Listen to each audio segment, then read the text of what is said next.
My name is Daniel Vance, and I'm a timekeeping engineer at the National Frequency and Time Division. I want you to do something for me before I say anything else. Look at a clock. Any clock. The one on your wall, the one in your car, the one on your phone. Now find a second one that runs on something different. A wristwatch, an old battery alarm clock, the time on your microwave. Compare them. If they don't match, don't panic yet. Just keep listening.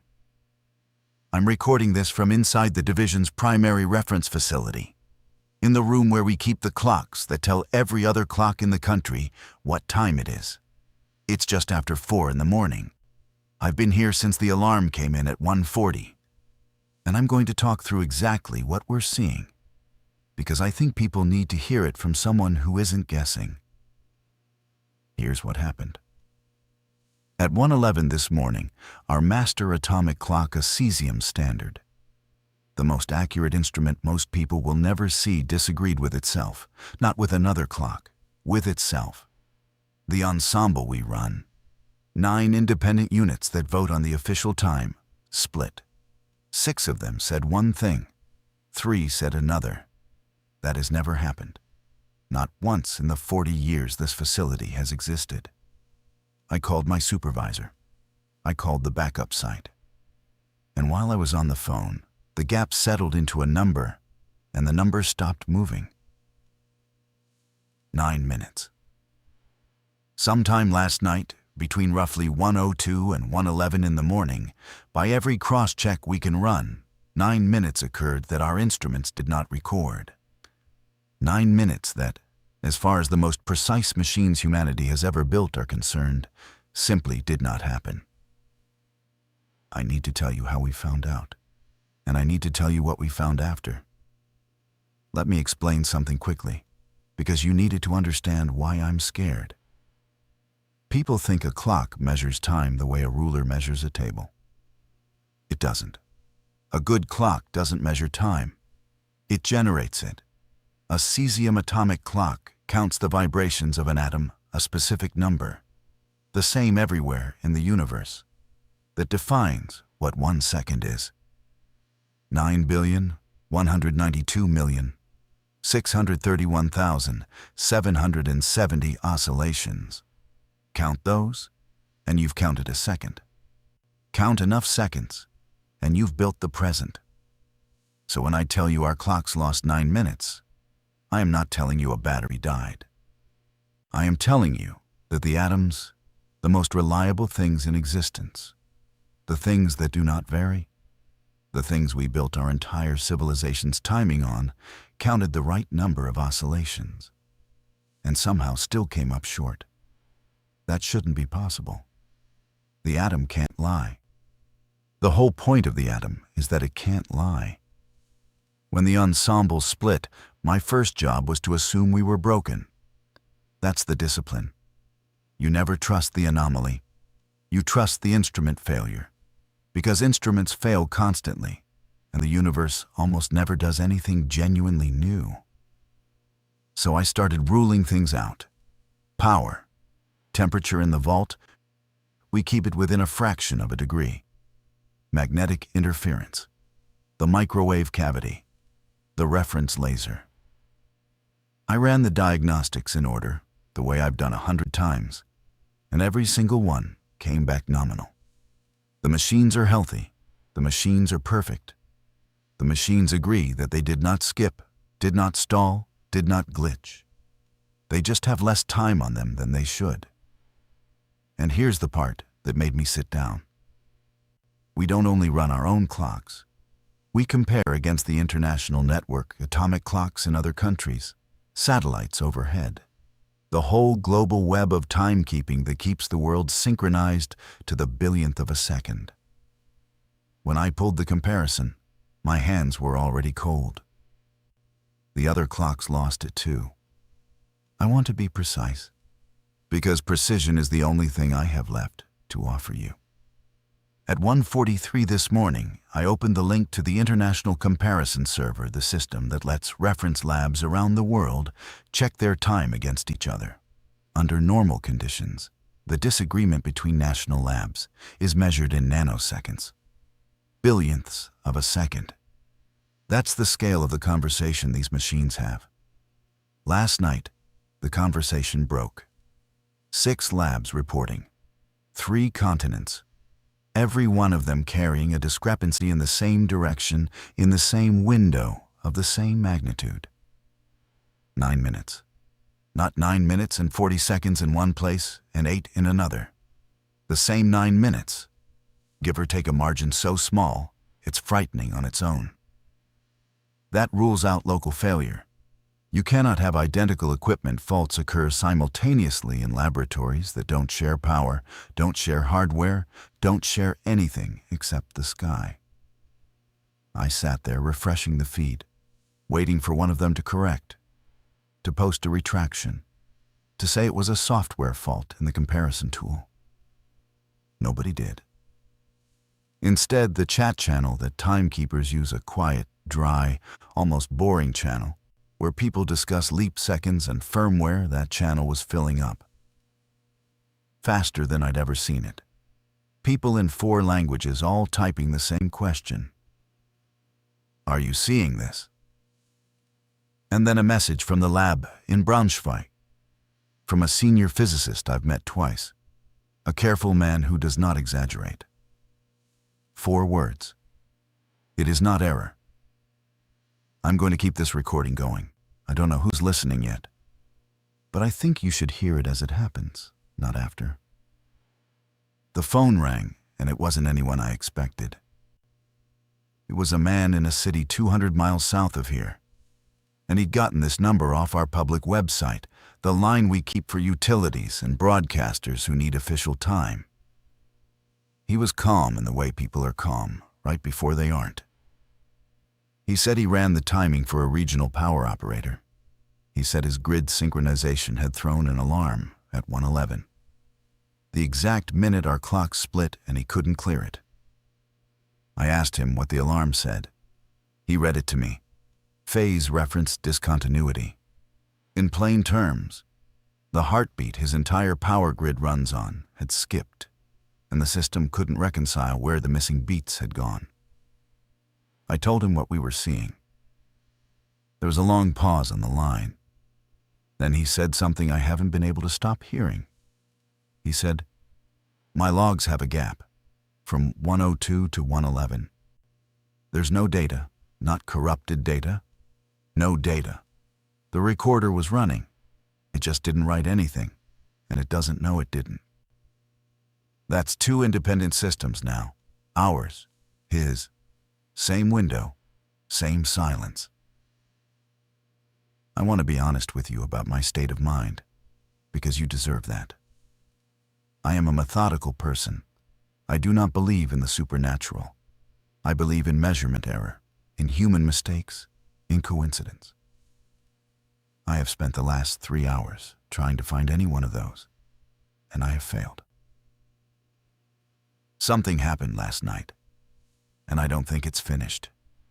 By 5 in the morning, there were 4 people in the building, and all 4 of us were trying to be the one who proved it was nothing. That's not cowardice, that's the job. When you handle the instrument the rest of the world trusts, your first duty is to distrust yourself completely. So we attacked it. We took every explanation that could make this ordinary, and we tested it to death. First theory, a leap second handled wrong. Sometimes we add a second to official time to keep the clocks aligned with the Earth's rotation. And a botched leap second can ripple through systems. But a leap second is 1 second, not 540. And there was no leap second scheduled, dead. Second theory, GPS spoofing. The satellites overhead broadcast time, and bad actors have faked those signals before to mislead receivers. It's real, it happens. It would explain a lot. Except our reference clocks don't depend on GPS. They generate time on the ground, independently, precisely so that nothing in the sky can fool them. And the spoofing theory can't explain why the ground clocks lost time too, dead. Third theory, software. a shared bug in a timing library used worldwide, triggered by some specific date condition. This one, we wanted to be true. We wanted it badly. A bug we could patch.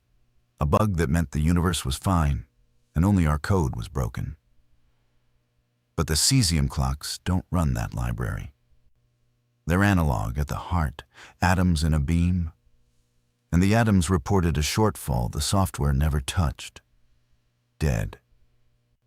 Fourth theory, and I'll be honest, by now we were reaching a coordinated cyber attack altering logs across multiple nations to manufacture a fake event. But you can't fake an atom. You can't hack cesium. And nobody benefits from a lie this strange, this useless, this perfectly synchronized across rivals who don't cooperate. One by one, we killed every comfortable answer in the room. And what we were left with was the uncomfortable one. The one none of us would say out loud for another hour. The clocks aren't wrong. The clocks are telling the truth. And the truth is that 9 minutes were removed, not skipped, not lost in transmission, removed from the record of last night, everywhere we can measure at once. My colleague Priya finally said it, very quietly, into her coffee. If the clocks are right, she said, then it's not the clocks that broke. So we went looking for witnesses that don't lie. Cameras. Specifically the kind that stamp every frame with a timestamp from a trusted source. Traffic cameras, security feeds, broadcast recorders. If 9 minutes vanished from the clocks, but not from reality, the footage would show a smooth, continuous 9 minutes that the clocks simply mislabeled. A clock error, recoverable, survivable. If, on the other hand, the footage had a gap too, if the cameras also went dark in that window, then it wasn't the clocks. It was the night itself. We pulled what we could. We have legitimate access to a few public reference feeds. And within 20 minutes, the power engineer down south had sent us his operator's security recordings. And the chat channel was filling with labs posting the same checks from their own facilities. I'll tell you what we found, and I'll tell you it the way it came in. Because the order matters. The first camera, a parking structure feed near our facility, showed a clean, continuous night. No gap. I actually felt relief. I said out loud, "It's just the clocks." For about 90 seconds, I believed we were going to be okay. Then Priya played the second camera, a loading dock, same timestamp source. At 1:02, the frame held a wide, empty concrete bay, a single light, rain on the ground. At 1:11, the same bay, same light. But the rain was gone. The ground was dry. And a roll-up door that had been closed was open. No transition. The timestamp ran continuously. 1:02, then 1:03, then 1:04. The numbers advanced normally on the overlay. But the image didn't change for those 9 minutes. It was one held frame, stamped with 9 different times, and then it resumed as if nothing had happened, into a world that had quietly rearranged itself. The first camera was clean because nothing near it moved. The second camera caught the seam. Priya stepped back from the monitor and didn't say anything for a long time. Then she asked the question I'd been avoiding since 1:43. If the cameras held a single frame for 9 minutes, she said, where was the rain going? Here is what we now know about the window. And I want to lay it out plainly, because it's the closest thing we have to solid ground. The event begins at approximately 1:02:40 in the morning, local time, adjusted to a common reference. It ends at approximately 1:11:30. Inside that window, by every precise instrument we can consult, nothing was recorded, not because the recorders failed, but because, as best we can tell, there was nothing to record. No motion, no change, no accumulation of the small evidence that proves time is passing. And then it resumed. The strangest part the part that keeps pulling my attention back like a sore tooth, is the boundary. The exact same window, everywhere. Not staggered by time zone, not rippling outward from a single point like a shock wave. Simultaneous, to the limit of our ability to measure simultaneity across the entire planet. That should be impossible. Real events have a speed. Light has a speed. Even gravity has a speed. If something happened at a single place and spread, the clocks in different places should disagree about when, by exactly the amount of time it takes the effect to travel between them. We've built our whole field on measuring exactly that kind of delay. There's no delay. There's no center. It happened to everywhere, as if everywhere were a single place. I asked the Braunschweig physicist on a voice call now, what could do that? He's a man who chooses words like he's paying for each one. He was quiet, and then he said, nothing that propagates, only something that is already everywhere, or something for which distance is not a property. I didn't have a response to that. I still don't. What I do have is the next reading. Because while we were measuring the first window, building our careful little picture of what already ended, one of the clocks in the ensemble, the one farthest from the others, did something none of the rest had done. It started to drift again. The drift was small. That's what made it worse. A clock that fails dramatically is almost reassuring. You can point at it. You can pull it offline. But this was a slow, steady widening, a few billionths of a second. Then a few more, accumulating in one direction. The way a tide comes in, so gradually you don't notice your feet are wet. I watched the number grow on the screen. Priya watched it too. Neither of us said the obvious thing, which is that the first event ended, and now a second one was beginning. And this one wasn't a clean 9-minute cut. This one was a leak. I called the backup site to confirm. The engineer there, a younger guy named Marcus, picked up on the first ring, which told me he was already awake and already scared. I asked him to check his ensemble for drift. He went quiet. I heard him typing. Then he said, yeah, started about 12 minutes ago. 1 unit, now 2. Same direction as ours?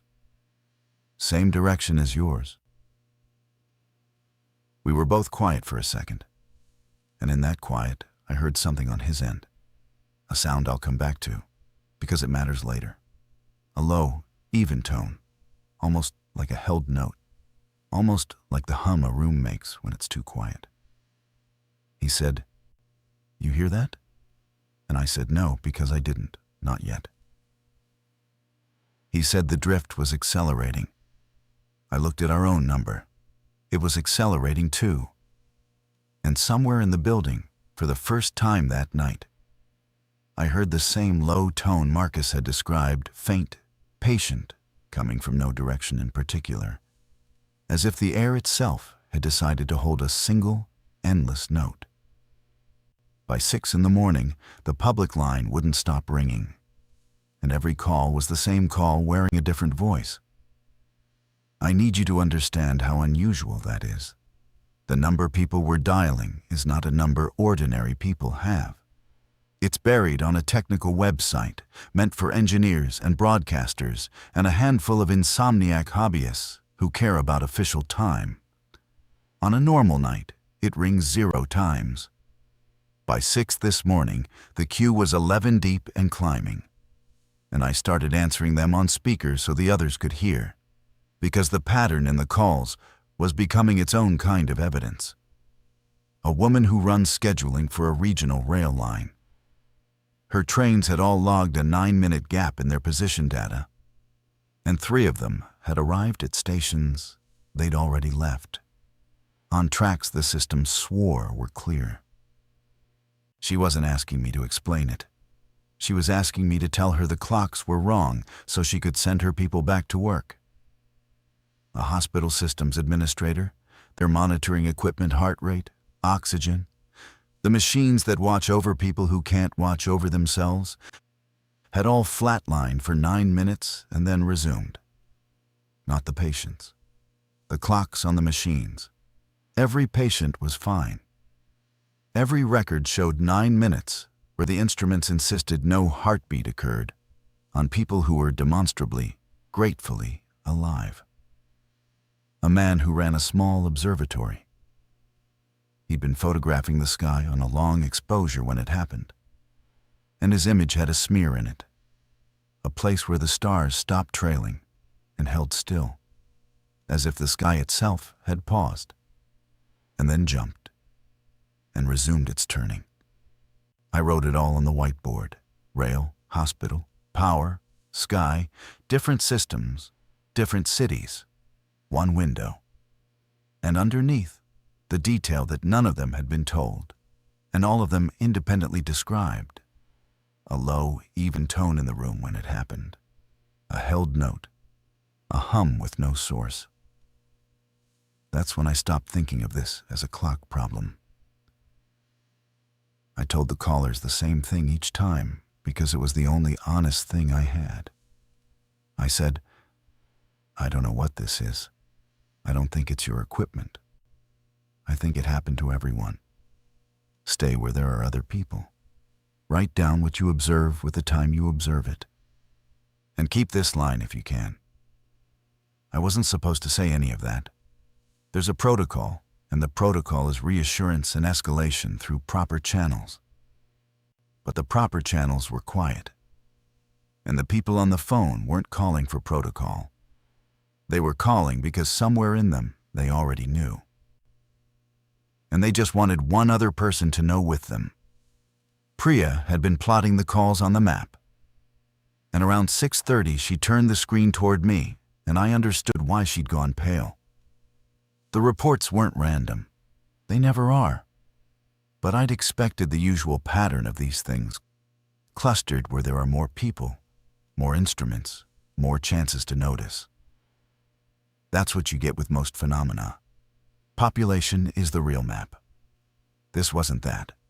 The points were too even, too smooth. They didn't bunch in cities. They covered the country like a field, like the surface of something, with the same density over empty desert and dense downtown alike. The phenomenon didn't care where people were. It happened to the ground itself evenly. And we were only seeing the places where someone happened to have an instrument pointed at it. I want to stress how wrong that is. Real events have texture. They start somewhere. They're stronger here, weaker there. They obey geography, weather, distance, the shape of the land. This had no texture at all. It was applied to everything at once with a flat, total, indifferent uniformity. The way you'd paint a wall, not the way anything natural has ever behaved. And there was a second layer to the map, the one that actually frightened me. Priya had added the second event, the drift, the slow leak that started after the first window closed. The first event had no center. The drift did. There was a faint gradient now, a direction. The drift was very slightly stronger in the calls coming from the west and weaker in the east, by an amount so small it would have been noise on any other night. But across hundreds of points, it resolved into a slope, a lean, as if the first event had been a flash that struck everywhere equally. And the thing that followed it was something that did have a location, somewhere out west, and was beginning to make itself felt. I asked Priya how confident she was. She said, "On any normal day, I'd throw this out as garbage. Today, I'd bet my life on it." Then the Braunschweig physicist messaged the channel again. He'd been running the same analysis on the European reports. His message said, "We have a slope also. It points west, toward you." And under it, a second line. The kind of line a careful man only writes when he's run out of careful. Whatever is leaking now, it is not everywhere. It has an address, and you are closer to it than we are.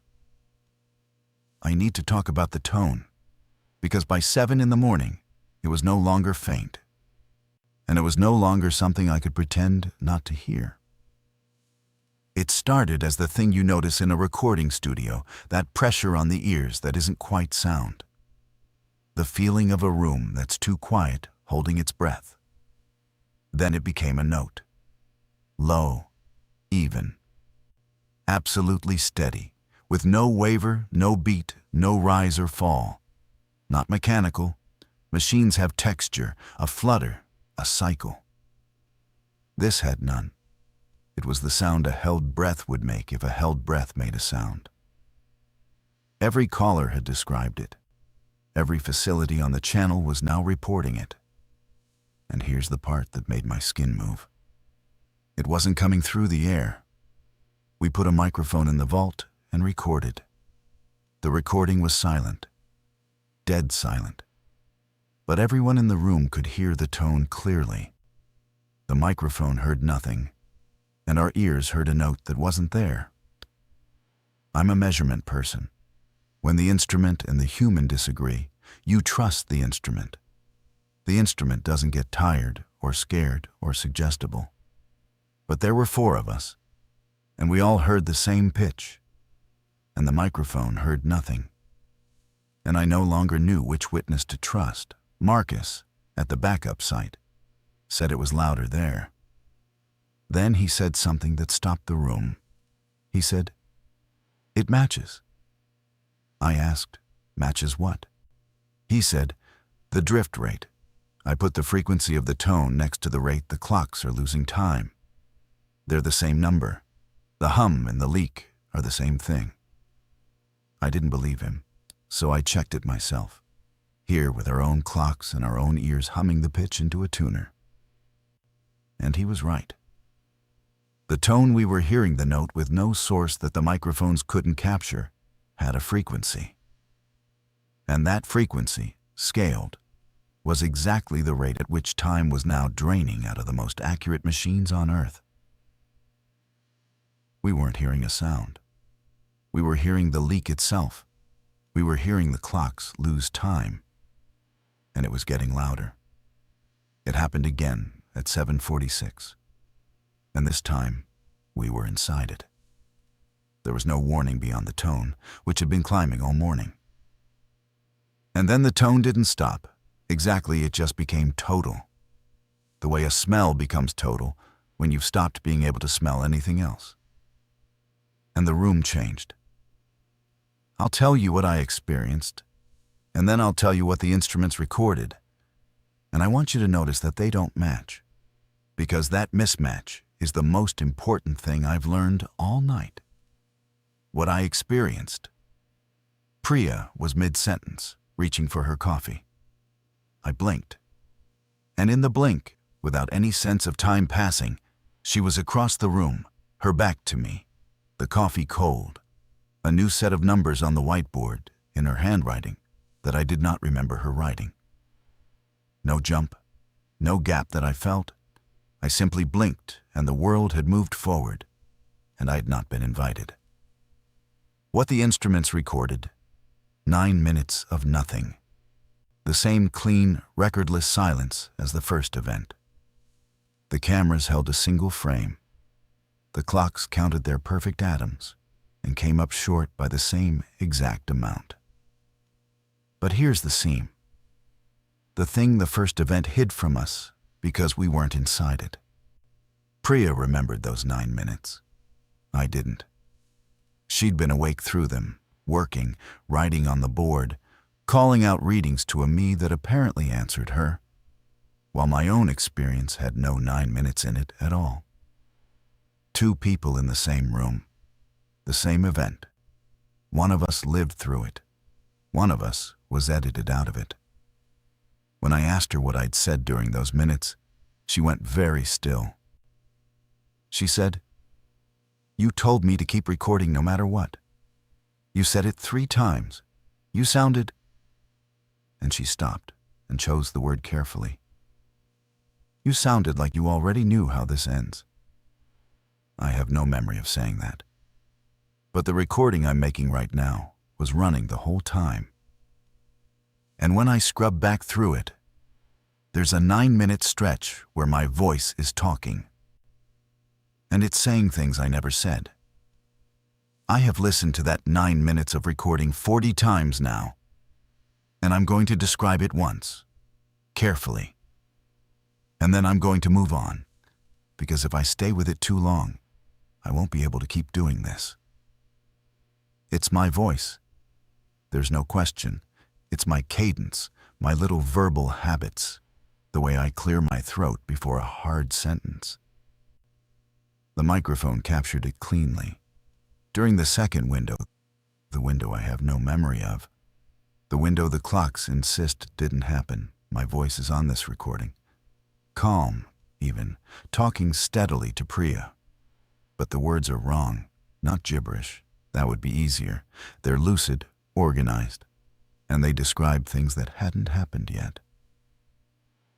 At one point, my voice says the backup site will go dark at 9:15.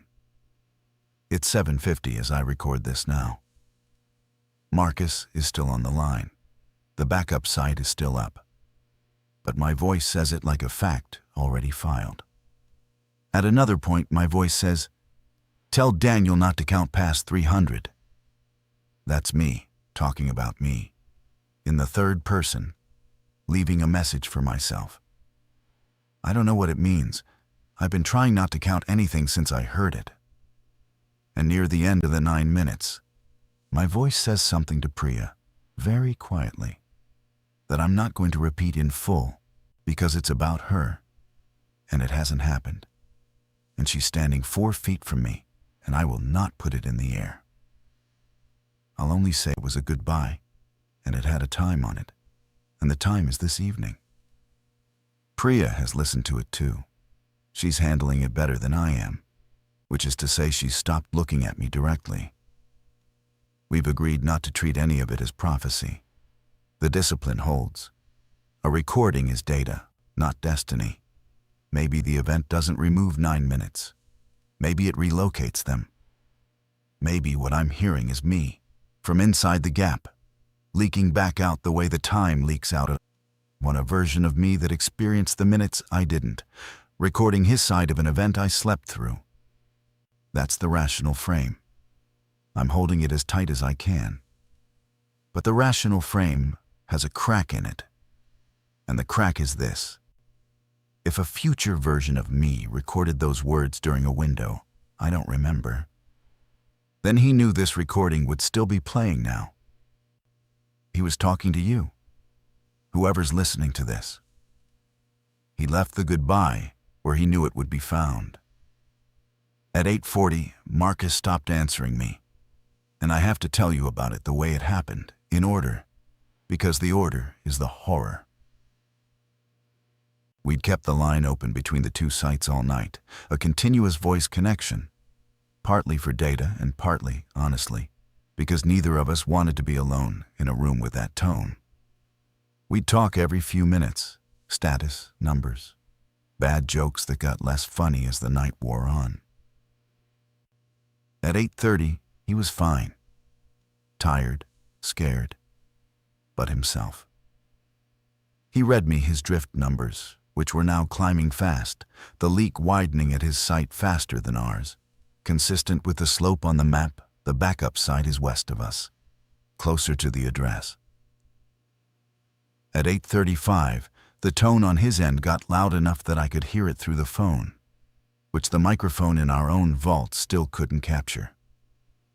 A held note, bleeding through a voice line, with no source.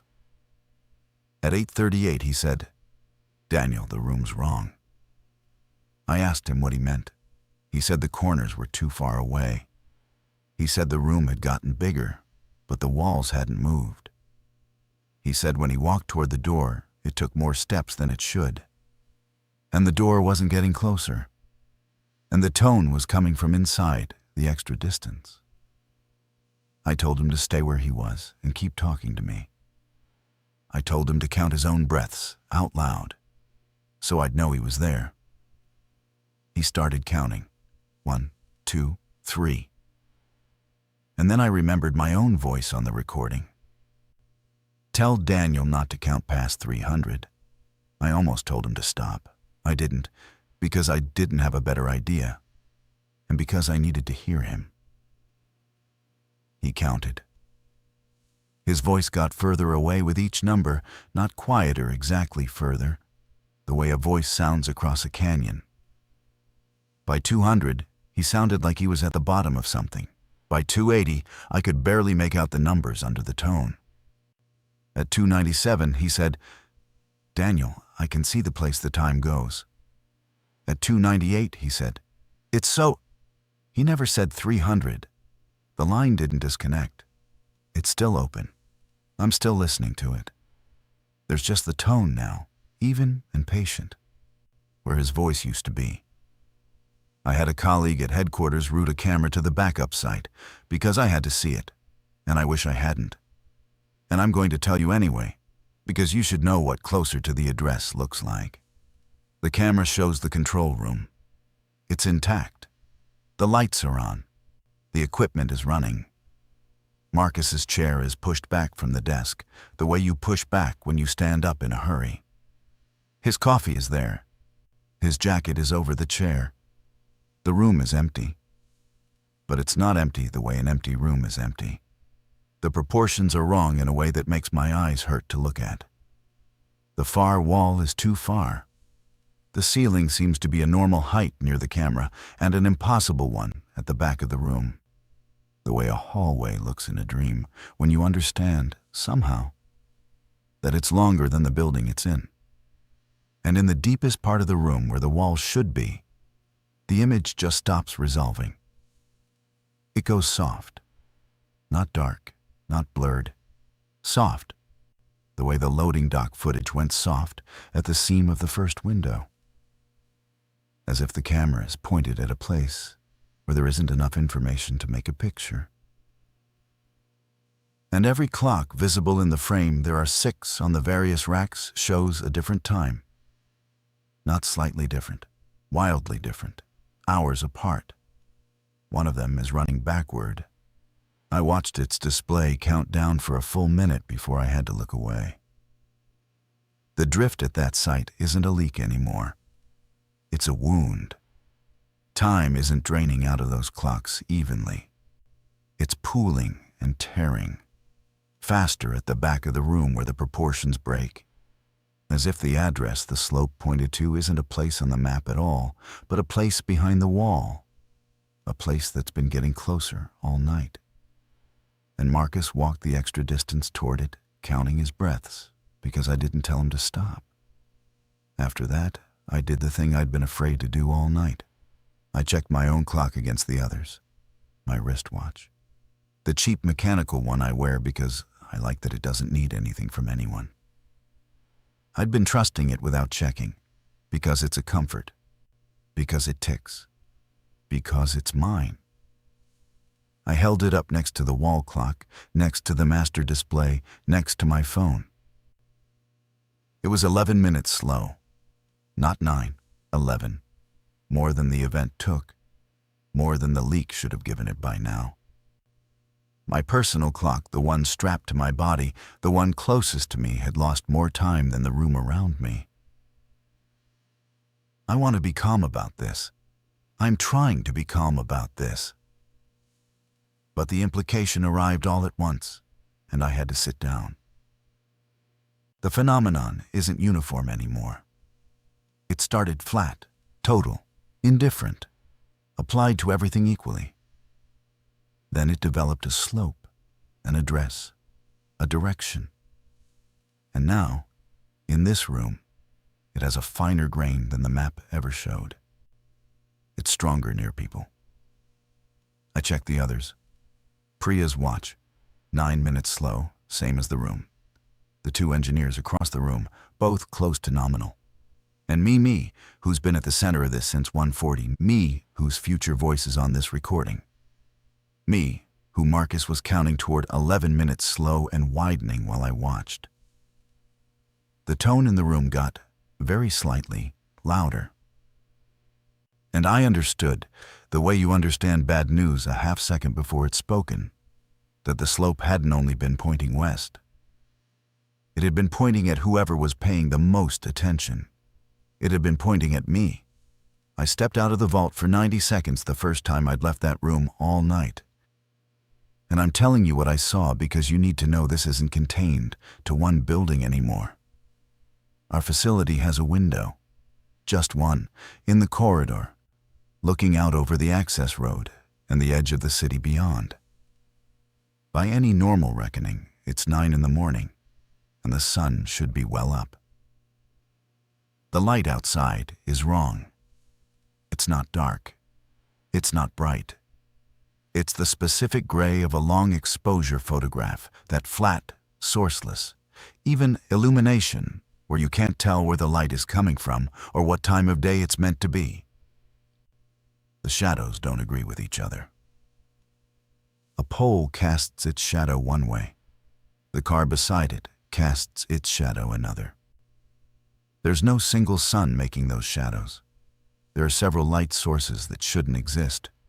Or there's one that's smeared across the sky, like the stars in the observatory man's photograph. On the access road, there's a car stopped at an angle. The driver's door is open. There's no one in it, and there's no one walking away from it. And the longer I looked at the road behind it, the less sure I was about how far away the city actually was. The buildings on the horizon seemed to be at the wrong distance, too detailed for how far they should be, like looking through a lens that's lying about depth. I could hear sirens, many of them, from many directions, but flat, without the rise and fall a moving siren makes. Held notes, like everything else now, like the city's emergency vehicles had all stopped at once and were just sounding, steadily, into the gray. My phone had alerts I hadn't checked. The cellular network was reporting nationwide timing failures calls dropping because the towers couldn't agree on when to hand them off. Financial markets suspended. Trades can't clear when timestamps can't be trusted. Power operators across 3 regions running on manual coordination because the synchronized heartbeat their grids depend on no longer exists. Aircraft grounded. The whole invisible scaffolding of modern life. The part nobody thinks about. The part that runs on, everyone agreeing what time it is, all of it failing at once, quietly, because the one thing it assumed could never vary had varied.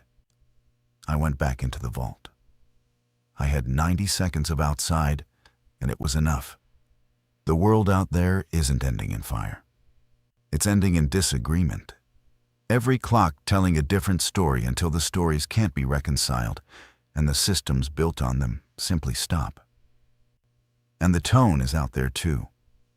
In the gray, patient, waiting for everyone to stop counting.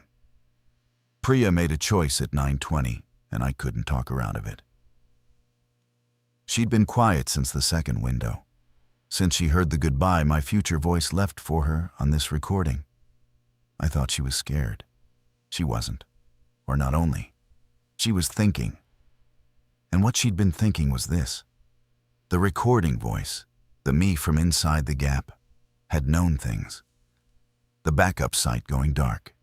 The count of 300.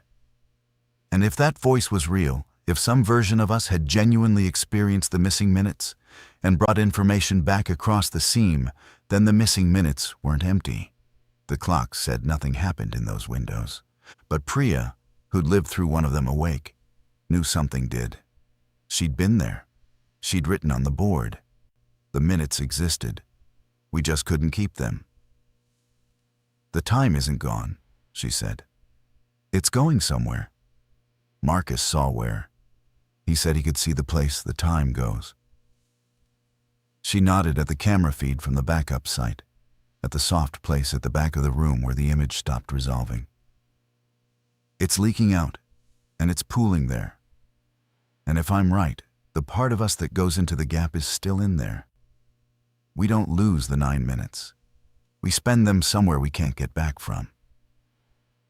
I asked her what she was planning. I already knew. Next window, she said. I'm not going to let it edit me out. I'm going to stay awake through it like I did last time. And I'm going to pay attention. And I'm going to come back and tell you what's actually happening in there. One of us has to. And it can't be you.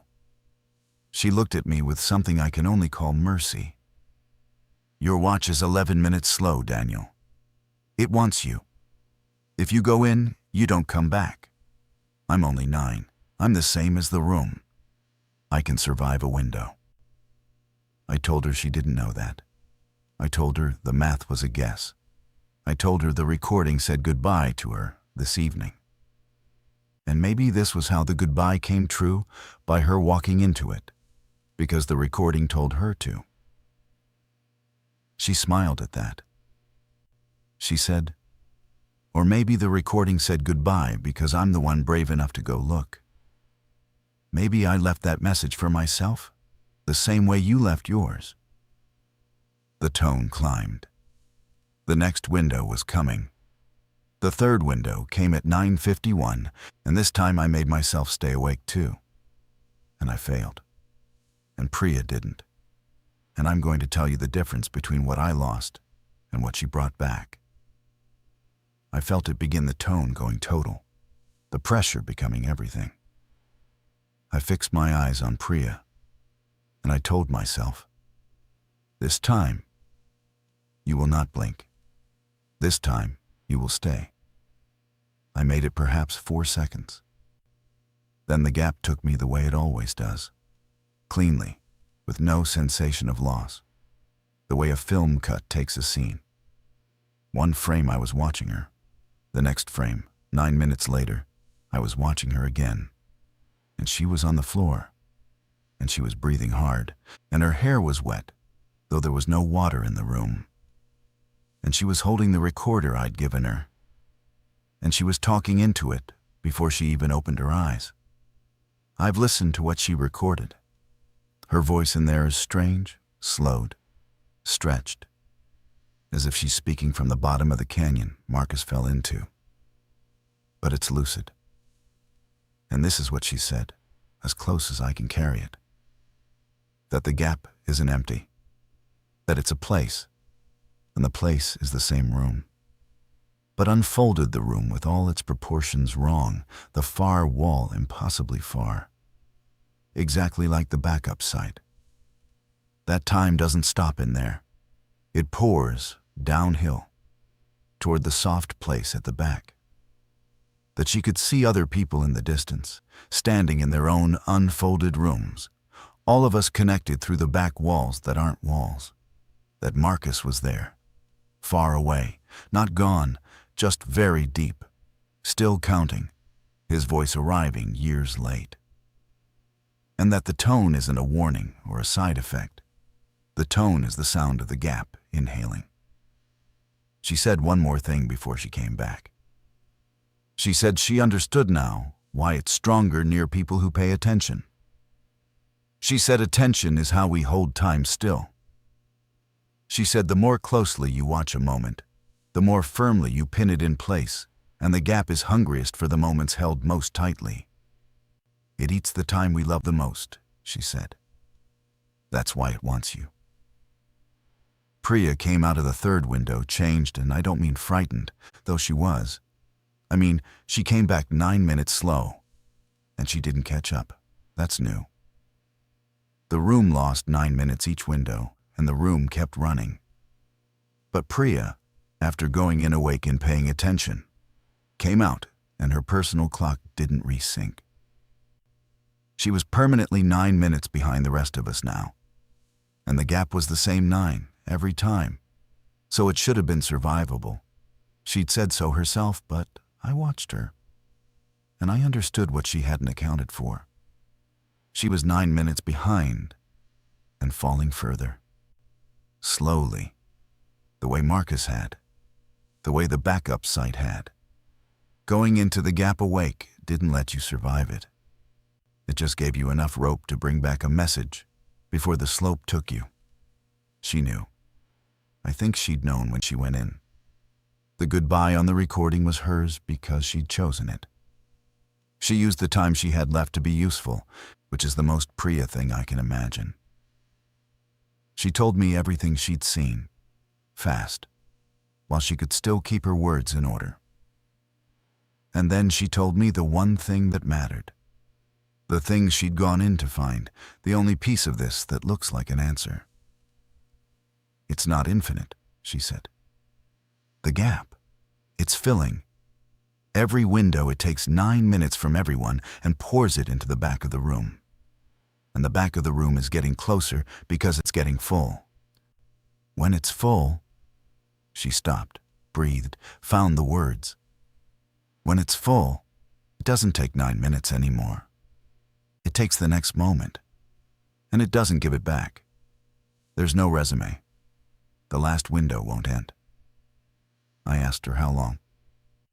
She looked at the slope on the map. She looked at my watch, 11 minutes slow. For you, she said gently. Sooner than for me.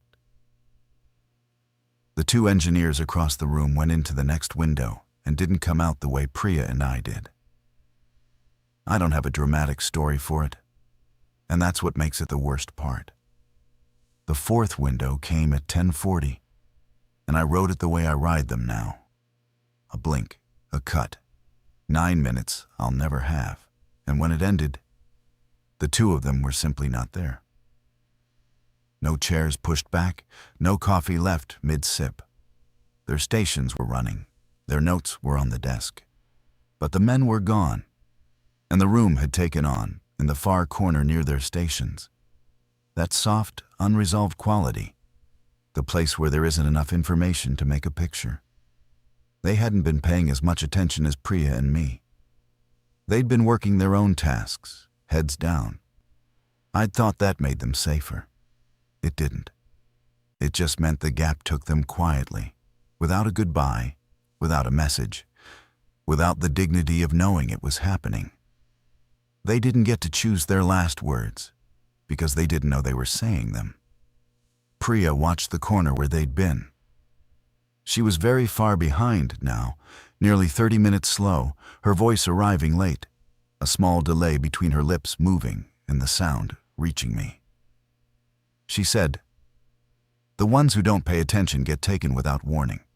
The ones who pay attention get a warning and then get taken anyway." She almost laughed. There's no version of this where you win by being smart. I asked her if there was any version where you win at all. She thought about it. Her answer arrived a full second after she finished speaking it, her sound and herself coming apart. Maybe you don't win, she said. Maybe you just decide what you spend your last attention on. The gap eats the moments you hold tightest. So at the end, you hold tight to the thing you want it to have. You feed it on purpose. You choose the last moment it takes. The tone climbed again. She reached over and took my hand. I'm going to tell this part fast, because she'd want me to. And because the tone is very loud now, and I don't have many clean minutes left. The fifth window came and I felt it start, and I held her hand and I told myself, this time, you will not blink. You will stay with her. You will not let it cut you away from this. And for the first time, I almost made it. I think the difference was that I wasn't trying to observe the gap. I was just trying to stay with one person. I held her hand, and I held the moment as tightly as I've ever held anything. And the gap took it. Of course it did. That's the rule she brought back. It eats the moments held most tightly. I gave it the tightest one I had. The cut came, 9 minutes. And when it ended, her hand was still in mine. But there was no weight in it, and her chair was empty, and the soft place was where she'd been. Close now, close enough to touch, the unresolved part of the room having crept all the way to the desk. She didn't leave a goodbye on the recorder this time. She'd already left it this morning, in my own voice, in the window I slept through. The goodbye that had a time on it. The time was this evening. But the clocks are so far gone now that I think the evening she meant and the morning I'm in have folded into the same place, the way the back walls fold into each other, the way everyone's unfolded room connects through the soft place none of us come back from. She's in there now, deep, counting maybe, arriving years late. I hope someone there is listening to her. I went back to the beginning of this recording, to the 9 minutes of my own voice that I had no memory of speaking, and I listened to it again. And this time I understood it. It isn't a recording of the past. It never was. It's me, from now, from this moment, the one I'm living, speaking back through the first window into the morning when this started. The reason my voice on the early tape knew the backup site would go dark, knew not to count past 300, knew the goodbye and its time, is that I'm saying those things now. And the gap that connects all the unfolded rooms also connects all the windows, and my voice pours backward through it the way the time pours forward. I'm not listening to a prophecy. I'm making one, right now. These words I'm speaking are the words the morning me heard at 7:46 and didn't understand. So I'm going to say the things I know he needs to hear. The things I heard and couldn't use. And maybe that's the only shape mercy takes in here. A message that arrives before you can understand it, so that later, when you can, it's already been said. Daniel. Morning, Daniel. The clocks aren't broken. Don't waste the hours we wasted ruling it out. It's stronger near the people you love most. Don't bring Priya deeper into it than she already is, but you can't stop her. And you shouldn't, because she finds the only answer there is. And the answer is that you don't survive this. You only choose. And when you get to the end, when the soft place reaches the desk, don't spend your last attention on fear. I didn't understand any of that this morning. I understand it now. That's the whole trick of this place.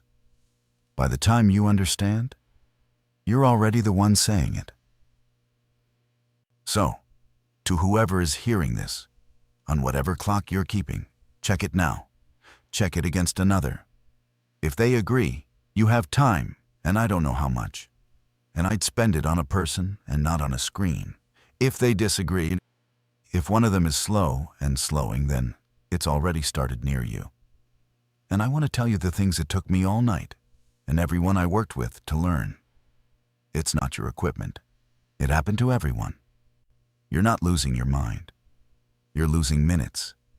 And the difference matters, because your mind is the thing that's still yours to spend. It gets stronger the harder you pay attention, and it's hungriest for the moments you hold tightest. I know how that sounds. I know it sounds like the answer is to care less, to look away, to go numb, and maybe slip under without noticing like the 2 men in this room did. Don't. They didn't win. They just didn't get to choose. Here's the only thing that looked like winning, from in here at the end. You don't get to keep the moment, but you get to pick which one it takes. So pick a good one. Hold something worth holding. Feed it the best thing you have, on purpose, with your eyes open. The tone is very loud now. The soft place is at the edge of the desk. My watch is so far behind, it stopped meaning anything. And the gray light is coming under the door. And I can feel the next window arriving, like a held breath about to finish. I'm not going to spend my last attention on it. I'm going to spend it on her hand. It was warm. It was... The recording continues. There is only the tone. It is even and patient, and it does not end. This is a work of fiction. If any themes here touch on something heavier you're carrying, that's worth talking through with someone you trust.